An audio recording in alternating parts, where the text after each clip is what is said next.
Good afternoon, or should I say evening, morning. Morning? At any rate, I am the Game Master. Pleased to make your acquaintance. Before we begin, there is something I must tell you. You see, my job is to draw you into this world with my voice and cards, which is why I believe it best for you to play with the sound on. In fact, I insist on it. However, as you can see, my voice is subtitled, so you can always read along as well. Now then, are you ready? Let's begin. Welcome to Voice of Cards. You are about to take the first steps of your adventure. Through a realm of sword and sorcery you will travel, battling bloodthirsty monsters as you strive to realize your ambitions. I have every faith you will accomplish great things here.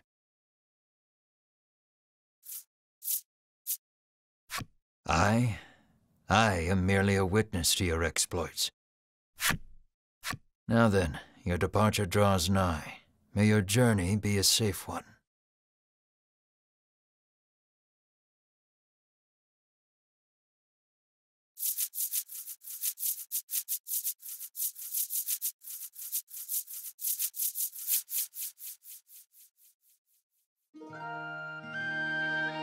This is Castle Advent. Queen Nilla reigns over the kingdom from within its walls. 3 white-clad adventurers have gathered here at the Queen's summons. Present yourselves, O faithful of the Ivory Order.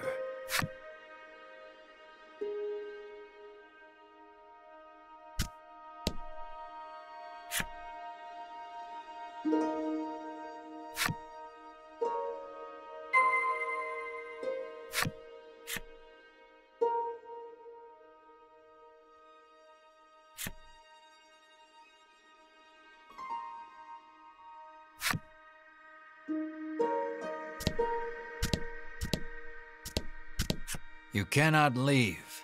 Present yourself to the Queen at once. I am one of the guards charged with the castle's protection. I take not a single step from my post.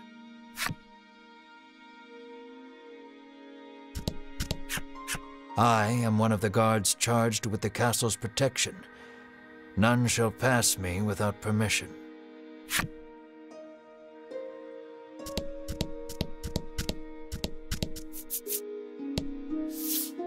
From upon her throne, the Queen regards the adventurers. So you are disciples of the Order. The youngest of the 3 steps forward. She holds herself with well-born grace. I am Winifred of the Ivory Order, Your Majesty, she says. I lead this fellowship. She bows, glancing to her 2 companions. In response, the stern-looking one inclines his head and brusquely names himself Berwin.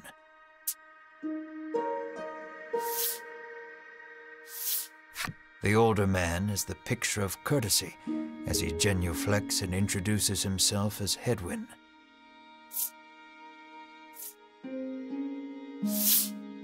It is these 3 our story follows today. The Queen acknowledges the fellowship with a nod. In a soft voice, she explains her errand. Someone has stolen the royal treasure. I bid you reclaim it. Under normal circumstances, I would entrust this to my soldiers, but I do not wish to spread thin my forces with the recent monster troubles. It seems the troubled Queen has judged she can entrust this matter to none but the Ivory Order, beloved of the people and unmatchable in battle. It is our honor to serve you, Your Majesty, and thus the quest falls to the Fellowship.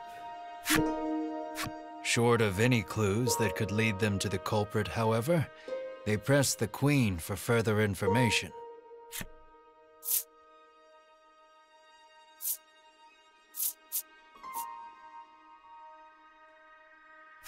The Fellowship asks the Queen if she knows anything about the thief. The Queen says witnesses might be found at Nexton.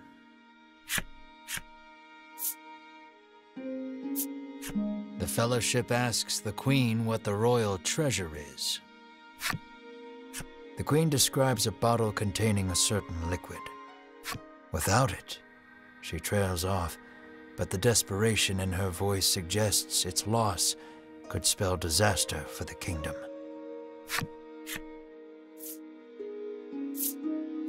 Usually, one would expect recompense for this sort of undertaking,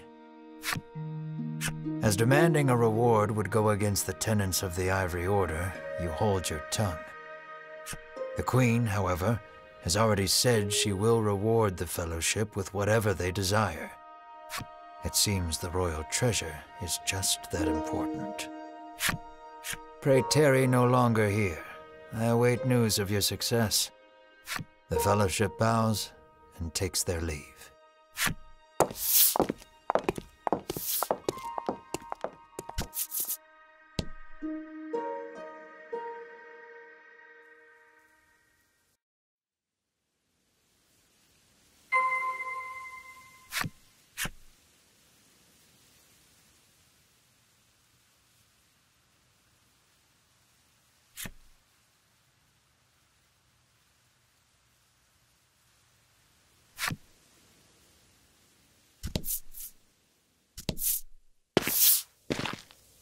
We can waste no time finding the treasure. Winifred strides toward town. Wait, cries Berwin, blocking Winifred's path. A monster. You dare stand in our way? Hedwyn scowls at the foul creature. It lunges at the Fellowship.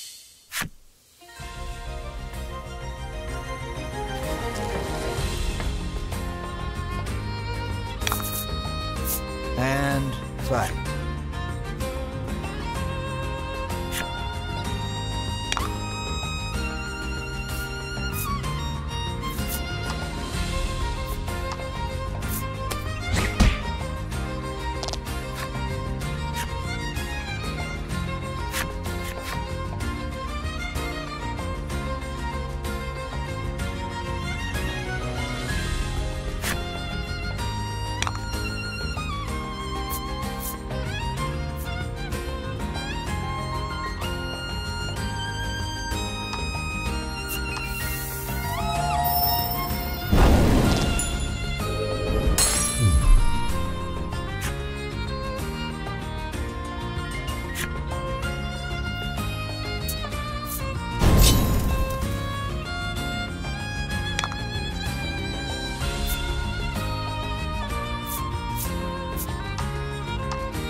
Winifred heaves a disgruntled sigh as she smooths her rumpled garb.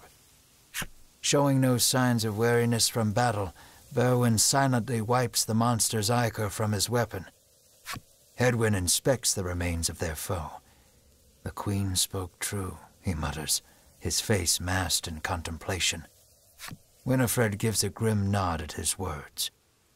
Mayhap the treasure's theft and the monster's behavior are connected somehow.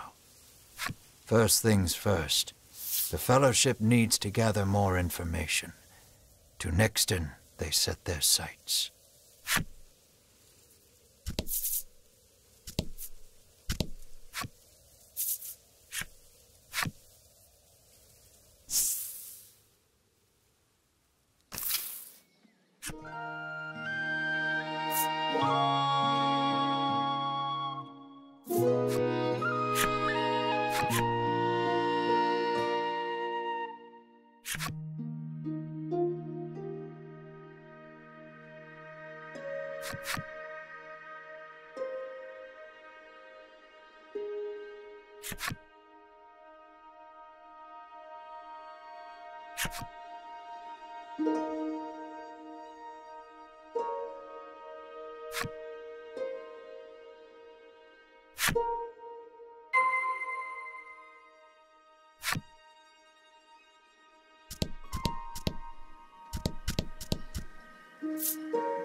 I'm too scared to leave town with all those monsters out there, the woman sighs.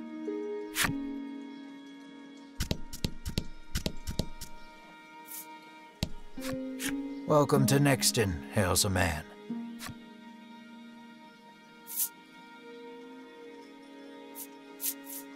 The man doesn't respond to any question except to parrot back his original greeting.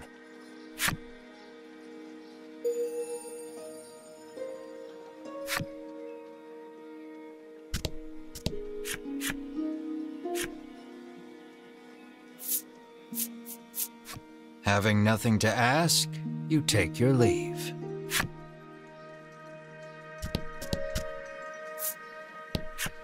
The man helpfully advises you take the opportunity to purchase equipment and curatives while you are in town.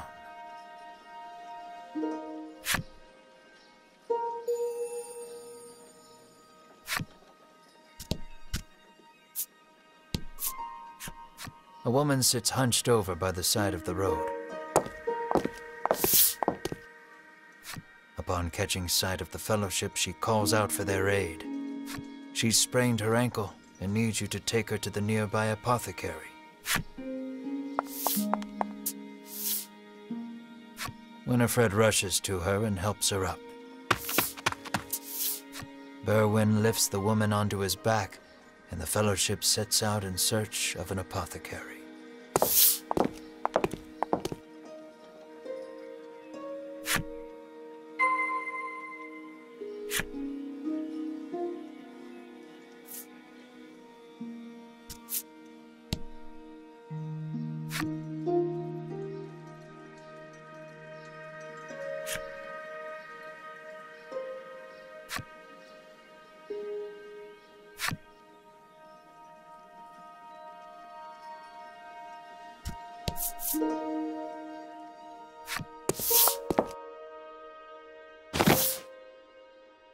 You arrive at the apothecary.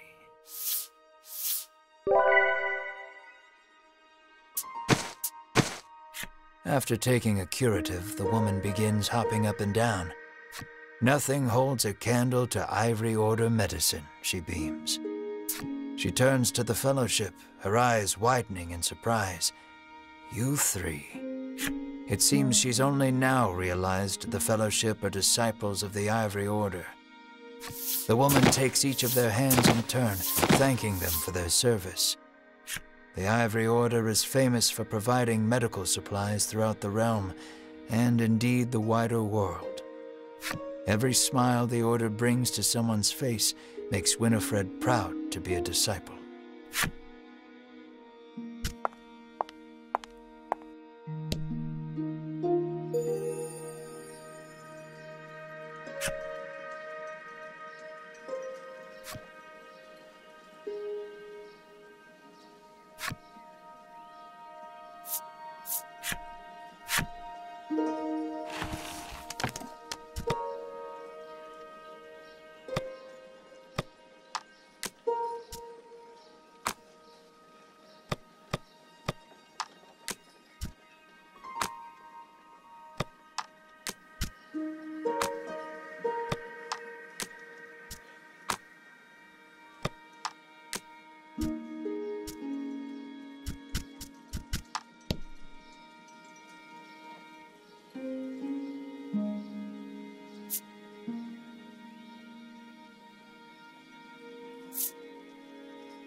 The woman begs the Fellowship for their autographs.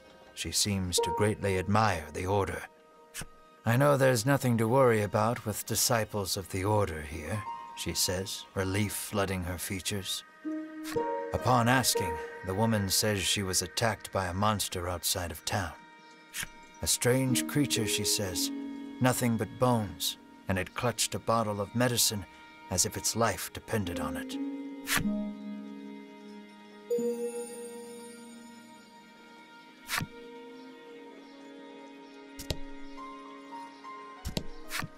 The man claims he saw a suspicious someone leaving the castle grounds carrying what looked to be a medicine bottle. He didn't get a good look at their face, but says they were nothing but skin and bone. The Fellowship thanks the man for the useful information.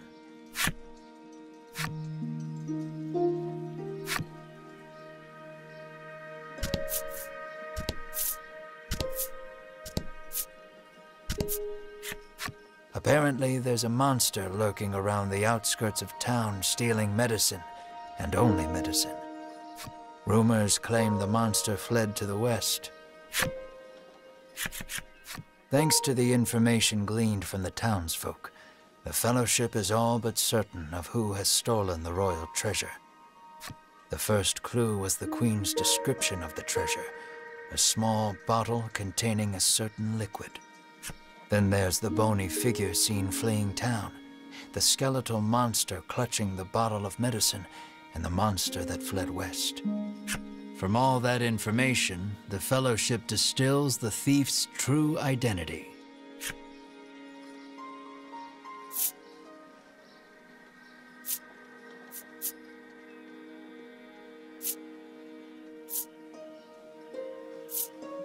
The scrawny street urchin, intones Berwin. It must be. Winifred ignores that. Our thief is the monster that fled west, she says, with a glance to Hedwyn. Hedwyn nods silently in agreement with Winifred's conclusion. Winifred clears her throat, proclaims that the Fellowship shall head west, out of town, and walks off.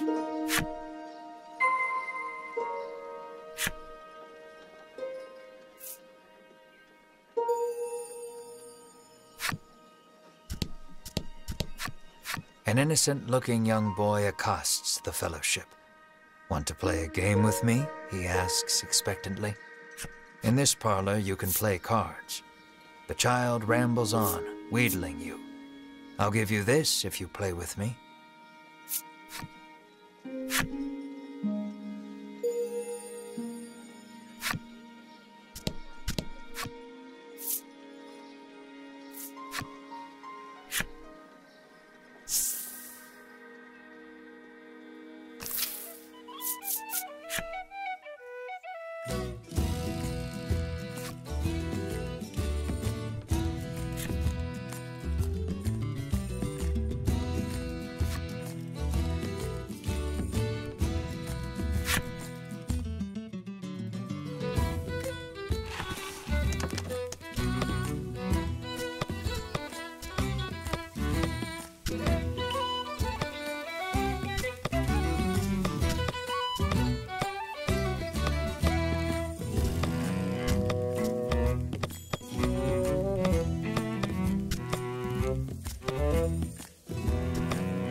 The castle gates are sealed shut.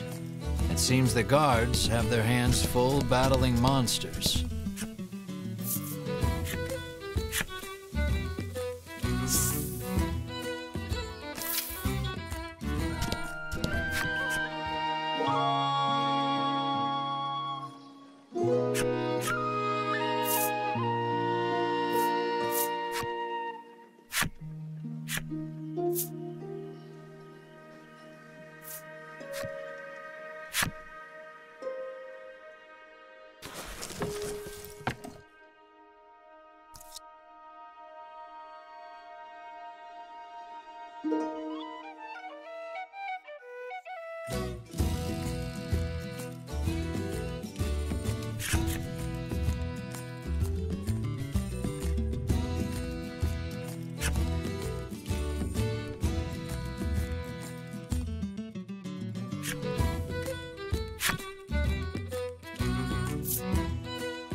How may I help you? The proprietress inquires. The apothecary catches sight of the fellowship. Ah, the Ivory Order, to which I owe the prosperity of my humble shop, she says. She gestures to the drawers filled with her wares. Pray, choose one of my concoctions and take it at no cost. It shall be a token of my thanks to the Order. The fellowship insists they will pay as any other customer would, and sets about browsing her wares.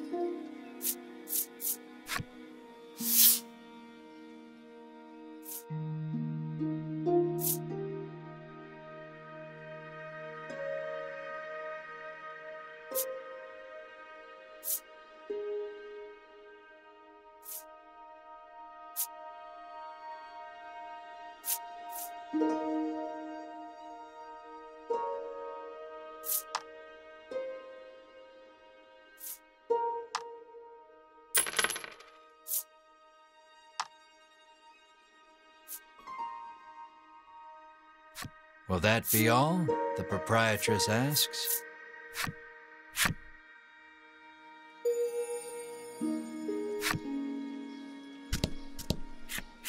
How may I help you? The proprietress inquires.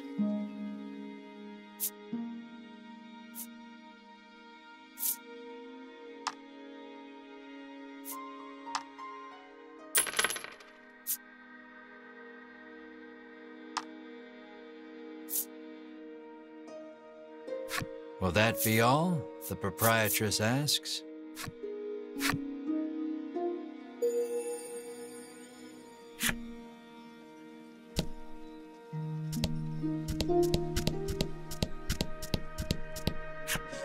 How may I help you? The proprietor inquires.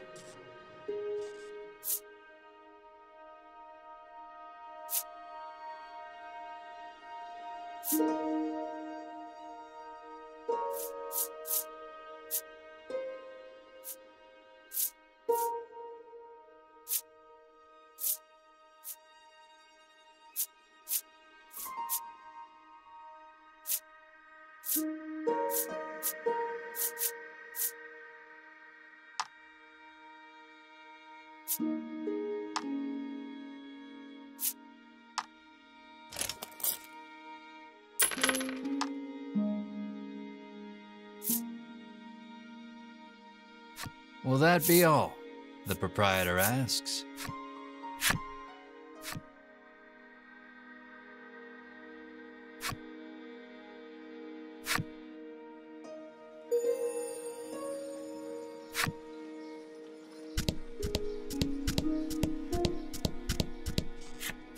You make your way to the inn, where you're greeted with a hearty hello by the owner. You're from the Ivory Order, aren't you? Thanks to a royal decree, you're allowed to stay the night for free, and you're not about to refuse such hospitality.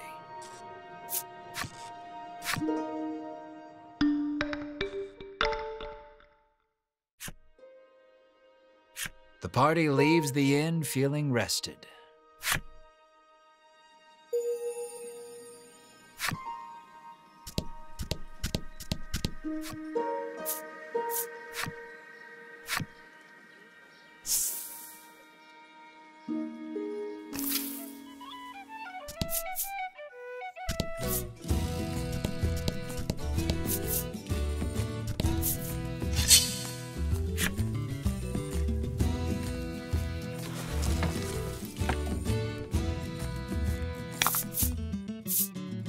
Let's do this.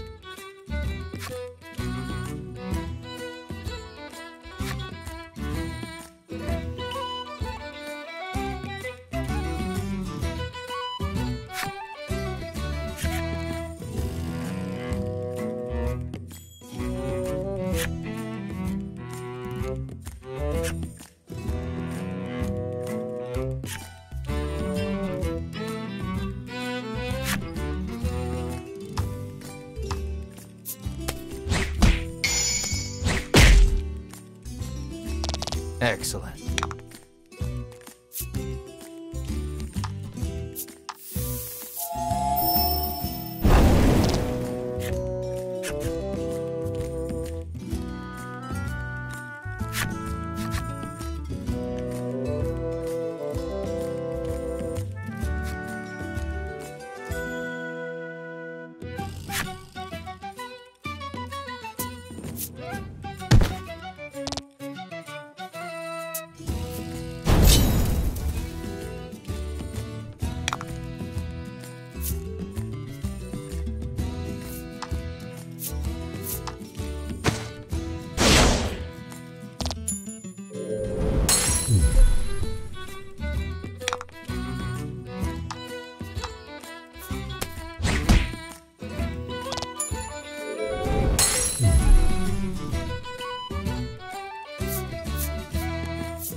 fight.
The Fellowship moves westward, only to be unnerved by the sight of a human figure moving through the trees.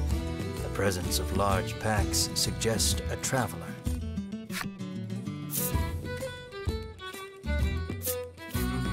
The sun bears down hard upon us this day, Winifred says, approaching him. The traveler lets out a chuckle. Indeed, I've just been swimming in the sea to the west. Perhaps he is heading east. I beg your pardon, but did you catch sight of a monster fleeing west? Winifred inquires. He gives her a puzzled look. There's nothing out there but the sea, he says. That and a cave full of monsters on the opposite shore. I suspect you might find your quarry there. The Fellowship exchange glances and nod as if to say, then that is where we shall go. Alas, they will need a boat to cross the sea. The traveler hoists his packs, suggests the Fellowship speak to the fishermen on the western shore, and takes his leave.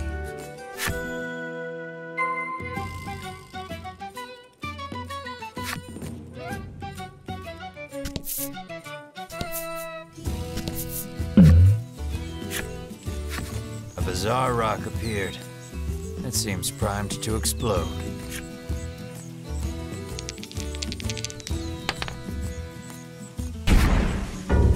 The bizarre rock transformed into an aqua rock. The only way out of this fight is through it.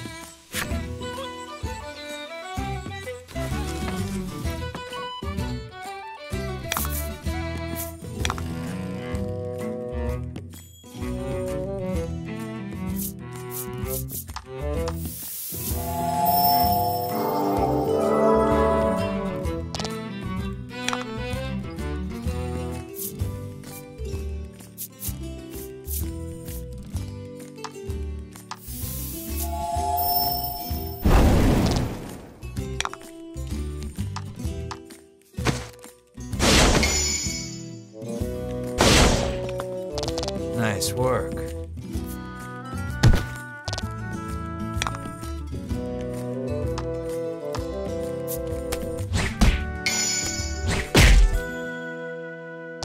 Excellent.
And fight.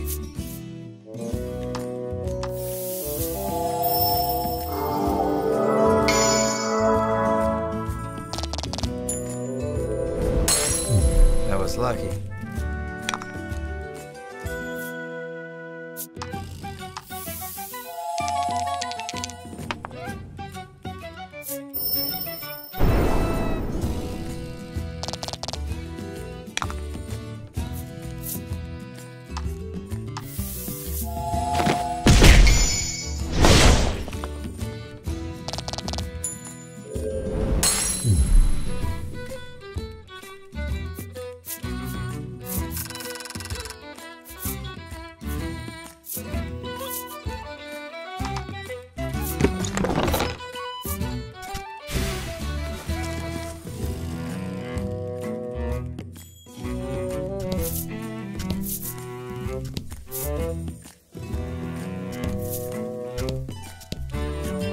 The Fellowship comes upon an anchored ship. Close by, a fisherman of exquisite physique hauls a net out of the water, his muscles rippling. This is no time for lustful reverie. Winifred races to his side and asks that he give the Fellowship safe passage aboard the ship. That vessel is cursed, the fisherman mutters, trembling. Night after night, it leaves port without a soul aboard, headed I know not where. Come morning, it is once again anchored here. This, to the fisherman's mind, is the result of a curse. His head drops into his hands. With but a single dispeller, I am certain I could lift it and sail away. Alas, the Fellowship find themselves without any dispeller. They resolve to return to Nexton and find some.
Thanks for playing, the boy squeals. He hands over the medicine bottle as promised.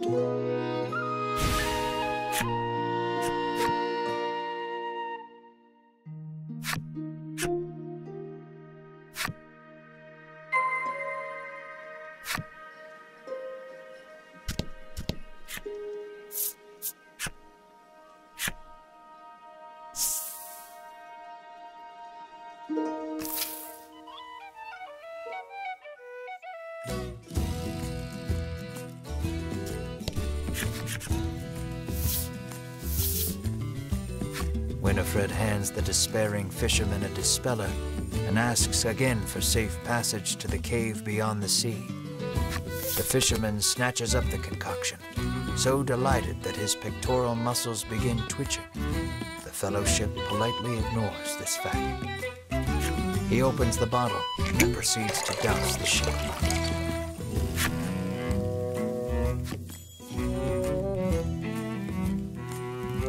Are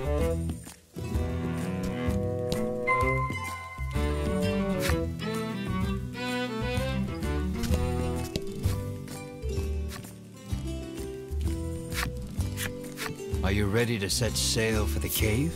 The fisherman asks. How will you respond? Let's shove off then. He beckons you aboard.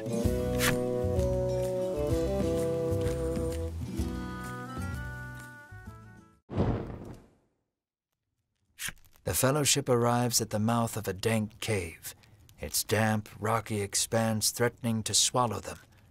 Monsters could come pouring out at any moment. The fisherman has anchored the ship in the cove. Come back here when you're ready to return to the mainland, he says.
is shut tight. You spy a keyhole on it, suggesting the existence of a corresponding key.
Did great.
And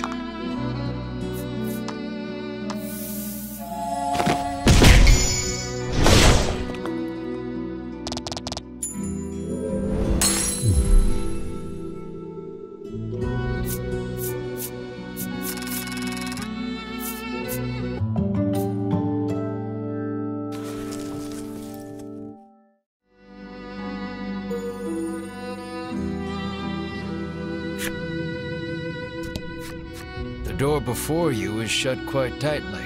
It appears to have a keyhole. The simple key may be of use here. The Fellowship slides the simple key into the keyhole and turns it. The lock opens with a thunk.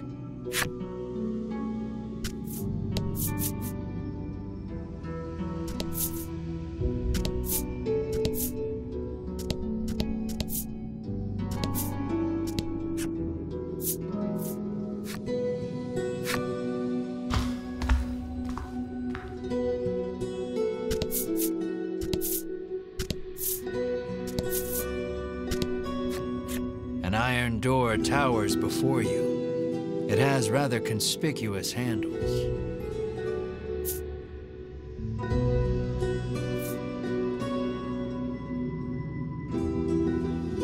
Berwin pulls on the massive handles with all his might. It moves not an inch. Berwin gives the door a roundhouse kick out of pure frustration. As his foot connects, the door trundles to the side. So it was one of those sliding contraptions.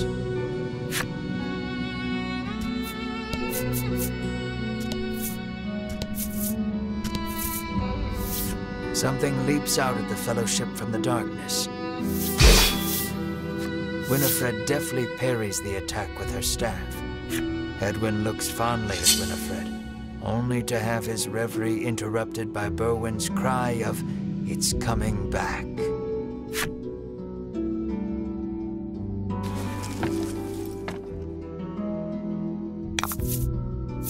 And fight.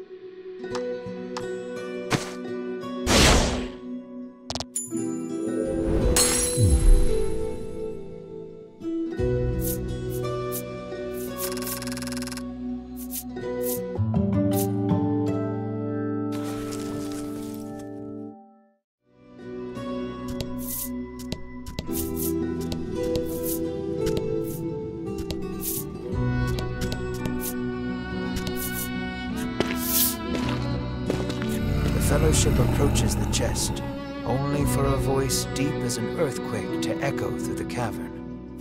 "You shall not have it," a voice growls. The Fellowship warily eyes their surroundings as several somethings leap out of the shadows.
Congrats.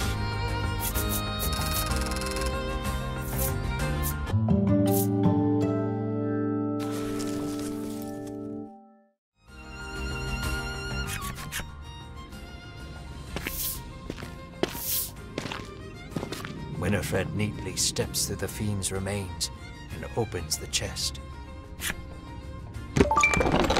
Inside is what appears for all the world to be an ordinary medicine bottle. At last, the royal treasure is in safe hands once more, Hedwyn sighs.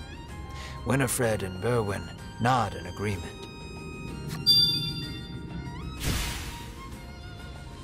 Treasure in hand, the Fellowship exit the cave, exultant.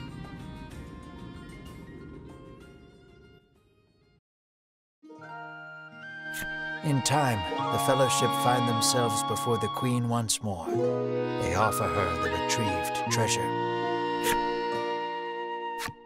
As reward for the arduous task of returning our prized possession, I bid you name anything you desire, she proclaims. She is positively beaming and seems prepared to shower the Fellowship with riches, whether they demand them or not. But at that moment, a massive roar, the likes of which had never been heard before, shakes the entire castle. As the roar recedes, one of the royal guard, pale as a sheet, bursts into the royal hall. He struggles to gather his breath. Just now, over the castle, a dragon, he pants to Queen Nilla. A dragon. So the great evil has returned. Queen Nilla turns her gaze to the sky, dumbfounded. So the monster troubles are connected, Hedwyn says so under his breath, so the Queen does not hear. A profound silence settles over the royal hall. The Fellowship stand tall, unflinching, as though they know what must be done in the face of such a crisis.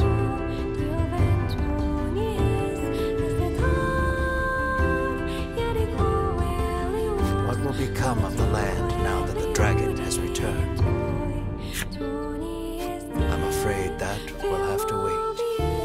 We're all out of time for this portion of the adventure. Don't you worry. We'll continue the tale another time. I look forward to our next session. Until then, I bid you good day. Farewell, friend.